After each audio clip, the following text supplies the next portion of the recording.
आप देख रहे हैं न्यूज फर्स्ट नेटवर्क, आपके साथ आपकी आवाज। हम मौजूद हैं डिंडोसी में, और डिंडोसी में एक ऐसा मामला आया है कि एक माँ बाप होते हैं, चाहे वो किसी भी धर्म के माँ बाप हों, चाहे मुस्लिम या हिंदू, किसी भी धर्म के माँ बाप हो या कैथलिक धर्म के माँ बाप, ये माँ खासतौर से माँ जो होती है एक बच्चे को 9 महीने पेट में रखती है, उसके बाद इस दुनिया में जन्म देता है, बच्चा आता है, उसके बाद कितनी मुश्किलों से एक बच्चे को पाल के बड़ा करती है।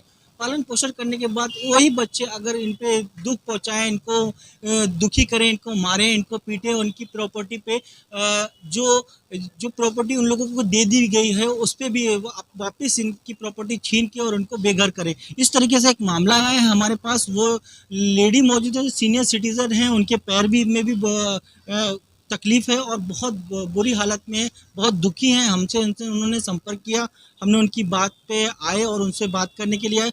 और इस वक्त उनके साथ जो हादसा हो रहा है, उनके साथ ये हादसा हो रहा है कि जो उनके 2 बेटे हैं, वो उन बेटों ने उन पे आके हमला कर रहे हैं और उनकी जो ज़मीन है और जो उनकी दुकान है, शॉप पे, वो ज़बरदस्ती कब्ज़ा करना चाह रहे हैं। इस तरीके की वारदात हो चुकी है यहाँ पर। और यहाँ के जो सीनियर जो पुलिस स्टेशन है उसके जो सीनियर हैं वो पूरी तरीके से मैनेज हैं, और बाहर के गुंडे आते हैं और यहाँ पर आकर हमला बोलते हैं। हमारे साथ वो लेडी हैं जिनको जिनको उन्होंने बहुत परेशान किया है, हम उनसे बात करते हैं। आपने किस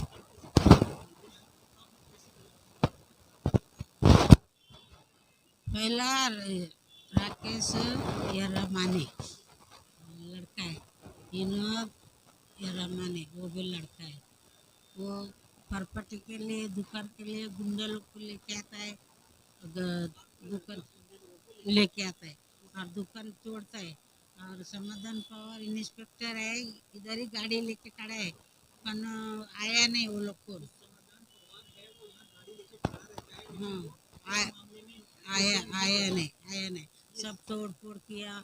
वो दुकान वाला को भाड़े के मारा है और गुंडा लोग को लेके उसको बाहर लेके जाके उसको छीन के बोलता है, तू पहला बताओ यारा माने तू भाड़े है ना, गीता को नहीं देता है भाड़े, गीता को नहीं देता है भाड़ा, विनोद माने को भाड़ा देता है करके तुम ऐसा लिखो, ऐसा साइन किया उसने। हाँ, जिस तरीके से आपको जो यहाँ की पुलिस स्टेशन है वो कहीं ना कहीं वो उन लोगों के पक्ष में बात कर रही है। डिंडोसी पुलिस स्टेशन जो है, यहाँ के सीनियर जो है, ये यहाँ खड़े रहते हैं लेकिन वो तमाशा देखते हैं। यहाँ की तोड़फोड़ होती है, यहाँ का गल्ला चोरी होता है। कितना गल्ला रखा हुआ था, किस यहाँ 50-60 हज़ार रुपये था, वो भी ले लिया, सब तोड़ा। और ये दिए मैंने डीआर लेके गए उसने, मार के सब तोड़ के।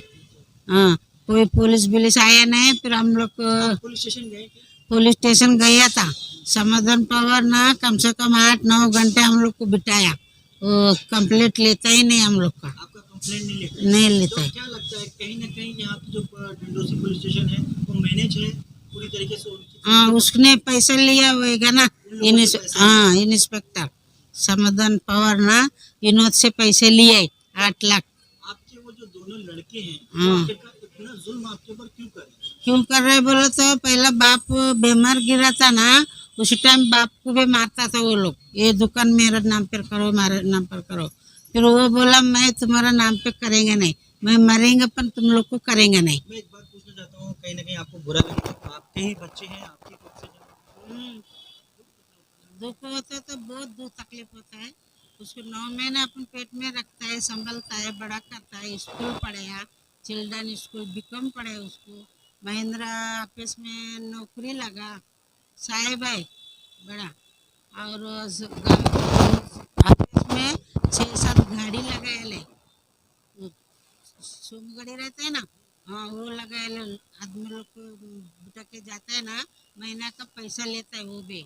और पापा जो ऐसा गवर्नमेंट का माड़ा सोसाइटी काम करता था रोड का, वो सब मरा तो कागज पत्र सब उसको दिया। उसको कम से कम साल में 8 लाख 12 लाख ऐसा मिलता है उसको। हाँ, मिलता है। उतना पैसा रह के भी हम लोग को इसका, मेरा एक बेटी गीता माने है, उसको मरद छोड़ दिए ले, अभी 15 साल हो गए छोड़ के। उसको 13 साल का लड़की है, फिर हम लोग उसमें ही खाते हैं दुकान का भाड़े में। और वो लोग हम लोग को मारता है, पीटता है, कितना कंप्लेंट, 5-6 कंप्लेंट हो गया। हाँ, और इसमें मेरा पाँव को स्टील का डाले। हम्म। हाँ, बहुत परेशान, गंदा गंदा गाली देता है। हाँ, और दवा पानी मेरे को 20-25 हजार रुपये हर महीना लगता है। डायबिटीज है, ब्लड प्रेशर है। बच्चों को पाल पोस के बड़ा किया, आखिरकार वो बच्चे इतना जुल्म कर रहे हैं कि ये पैर से जो इनका पैर है, इसमें स्टील का पैर है, और इस पे इतना दुखी है इस वक्त। उन बच्चों को पाल पोस के बड़ा किया, 9 महीने पेट में रखा, दुनिया में जो चीज़ करना था उनको पढ़ाई लिखाई सब कुछ करा, और एक मकाम तक पहुंचाया। आज वो बच्चे इन पे जुल्म कर रहे हैं, मारपीट कर रहे हैं, और इनका एक ही सहारा है ये शॉप, जिसका रेंट आता है उससे ये अपना गुजर बसर करती हैं। हमारे साथ इनके जो बच्चे हैं वो और भी मौजूद हैं, जो लड़की हैं वो भी मौजूद हैं। क्या कहना चाहती है, इतना जुल्म कर रहे हैं आपके भाई, किस हाँ, तरीके सुनो, से? और डायलिशन होता था, एकदम कमजोर हो गया था। ये दुकान ले करके उसको मारा, हो मारा तो मैं क्या बोला बेटा को, बेटा मारना मत, बीमार आदमी है। ऐसा बोला तो मेरे को इधर लात मारा तो बोल जैसे उड़ा ना, मेरा कंबर भी टूट गया। अभी ज्यादा चलने को नहीं आता, मेरे को तकलीफ होता है। इंसानियत, ऐसे ऐसे लोग ये जो बच्चे होते हैं जिनको किस तरीके से माँ बाप पालते हैं पोसते हैं, और वही बच्चे माँ बाप को मारते हैं, किस तरीके से कैसे लोग हैं। और हमारे साथ उनकी जो एक बच्ची हैं जो उनके फेवर में आई हैं, जो अपने घर से कीमती वक्त निकाल के उनके फेवर में आई हैं। गीता को तो गीता हमको संभालता है। महाराज मेरा 11 साल बीमार था, गीता माने उसको सब देखता है। दोनों राकेश का औरत नहीं, राकेश का विनोद का औरत नहीं, विनोद नहीं, कोई आता नहीं, सब गीता माने वो लोग को देखता है। और मेरे को भी गीता माने ही देखता है। कौन सा बहू पूछता नहीं, बीमार गिरा तो हॉस्पिटल में एडमिट होएगा तो बेटा भी नहीं पूछता, बच्चे नहीं पूछते, लड़के नहीं पूछते, तो बहुत हाँ ऐसा है। और पोता एक 16 साल का है, एक 13 साल का है। इतना लाड प्यार से पोता लोग को पाला। अभी पोता लोग को भी बात करने नहीं देता वो लोग, अम्मा करके नहीं बुलाने का, नजदीक नहीं जाने का, ऐसा करता है। पिताजी, आपकी मम्मी, पिताजी नाम है ना आपका, आपकी मम्मी को इतना जुल्म हो रहा है, क्या आपका कभी बहुत दिल धड़ाता होगा, गुस्सा लगता होगा? हमको तो ऐसा लग रहा है ना, जैसे मोदी सरकार ने बोला बेटी बचाओ बेटी पढ़ाओ, आज ऐसा लग रहा है कि एक बेटी बनना सबसे बड़ा गलत हो गया है। श्राप हो गया मेरे लिए बेटी बनना, क्योंकि मैंने आज 15 साल से मेरे माँ बाप की सेवा करते ही आई हूँ। मेरी बेटी भी हैंडीकैप है, इसलिए मैं माँ बाप को छोड़ के कहीं जा भी नहीं सकती अपने बच्चे को लेके। और मेरे दोनों भाई विनोद माने, राकेश माने, इन्होंने कभी भी ना मेरे पापा की देखभाल की, ना आज मेरी माँ की देखभाल कर रहे। और मैं इनका देखभाल कर रही हूँ करके वो चाहते हैं कि मैं उनको छोड़ के कहीं चली जाऊँ। और ये क्योंकि ये दुकान मेन मुद्दा हो गया हमारे लिए। आज हमारी रोजी रोटी इस दुकान से हो रही है। आज माँ का जो महीने का 40-30 हजार जो दवा का निकल रहा है वो इस दुकान से निकलता है, हमारे खर्चे पानी इस दुकान से हो रहे। और आज ये दुकान ऐसा हो गया है कि हमारा भाई बाहर से गुंडों को लेके आ रहा है। कौन कौन गुंडे हैं, कुछ नाम बता सकती हैं? ये नन्नू राजेश बांगड़ी, सन्नी राठौर, वैभव राठे।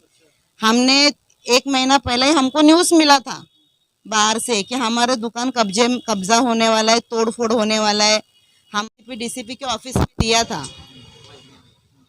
हमने लेटर ईसीपी डीसीपी दिंडोशी चौकी में दिया था। और उसके 1.5 महीने बाद मेरा दुकान समाधान के डे ड्यूटी पे ही मेरे दुकान पे तोड़फोड़ हुआ। और जिस वक्त तोड़फोड़ हो रहा था उसी समय मेरे दुकान के 3 गाले छोड़ के वहाँ पे पुलिस का डब्बा खड़ा था। पुलिस का डिब्बा 3 गाले छोड़ के हाँ, खड़ा था, लेकिन कोई इन्वॉल्व नहीं हुआ, कोई नहीं आया। जब पूरा तोड़फोड़ होने के बाद जब मुझे फोन आया, जब मैं आई दुकान के आसपास, तो मैंने देखा कि कम से कम 30-35 लड़के लोग खड़े थे, 20-25 लेडीज खड़े थे, कुछ किन्नर लोग खड़े थे, उसमें मेरा दोनों भाई लोग खड़े थे, उनकी बीवी, उनके 2 बेटे खड़े थे। मेरा दुकान का सब तोड़ फोड़ कर चुके थे। मेरे दुकान के गले में से कम 40-50 हज़ार रुपये का पैकेट था, पैसे भर के रखे थे, वो पूरा थैले उठा लिए, मेरा दुकान का डीवीआर तोड़े।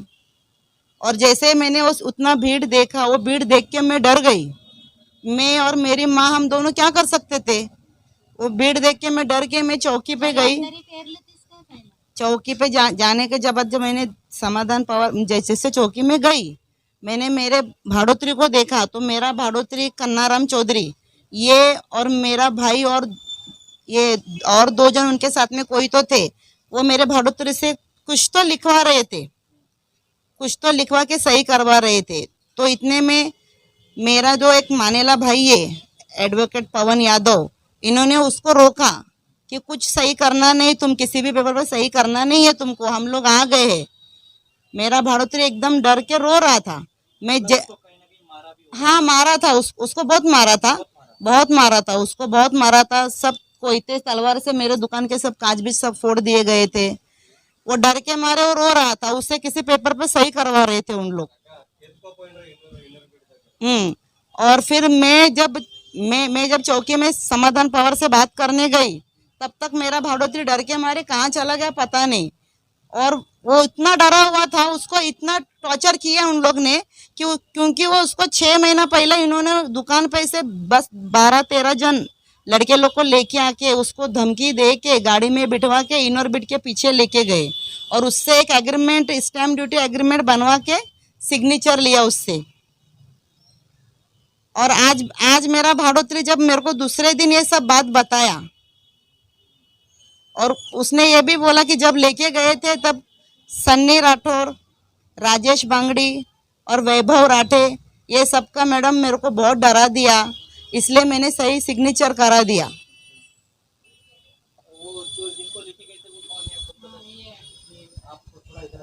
और एक जो समाधान पावर ड्यूटी पे था, जब मैंने उसको बोला कि मेरे दुकान का इतना सब हो गया,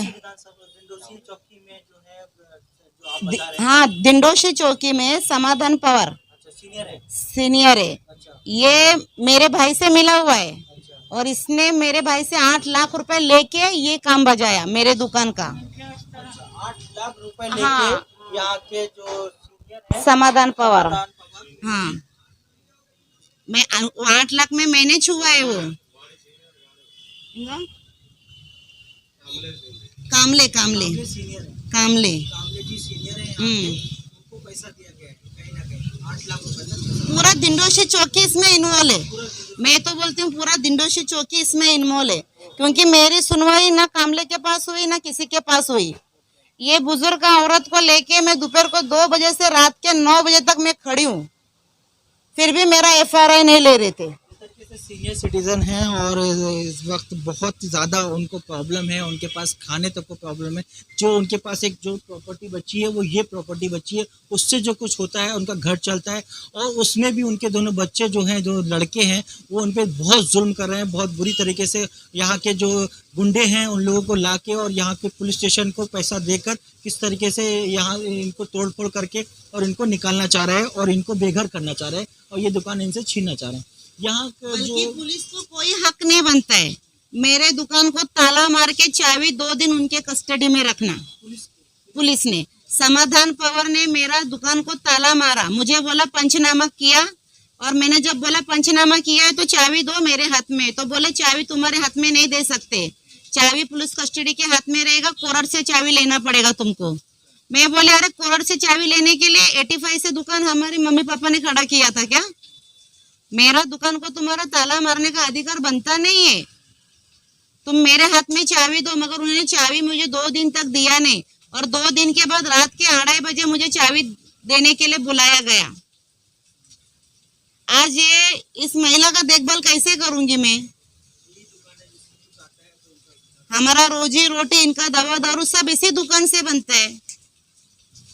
जैसे कि आप यहाँ पर जब दुकान संभाल रहे हैं तो जो गुंडे लोग आए थे तो वो आपको कहाँ लेके गए, कुछ बता। 6 महीने पहले लेके गया था। हाँ, तो मेरे को ऐसा बोला कुछ चल फटाफट विटनेस करना है, जबरदस्ती में से ले गया। और मेरे को नहीं, मैं तो इंग्लिश पढ़ा हुआ आदमी नहीं हूँ, मैं हिंदी पढ़ता, खाली इंग्लिश आता नहीं मेरे को। तो जबरदस्ती वो लोग ऐसा काम किया है, मेरे को कोई पता नहीं है। और डरा भी दिया मेरे को। जिस दिन उस दिन 29 तारीख को जो मैटर हुआ है इनोर बेड के पीछे, हाँ हाँ, तो उधर लेके तो मेरे को डर के मारे वो चैन कराया, तो मैंने चैन कर दिया मैंने।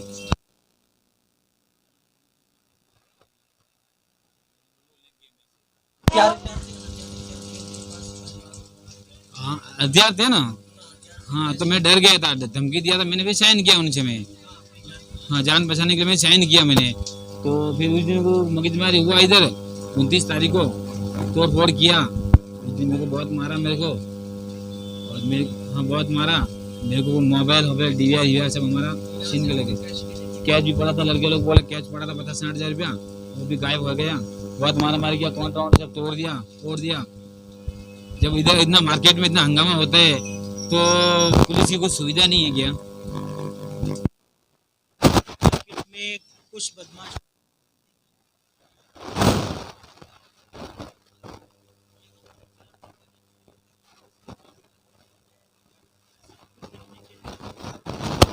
पट्टी बंदी रहती है। डिंडोसी पुलिस स्टेशन पूरी तरीके से मैनेज है।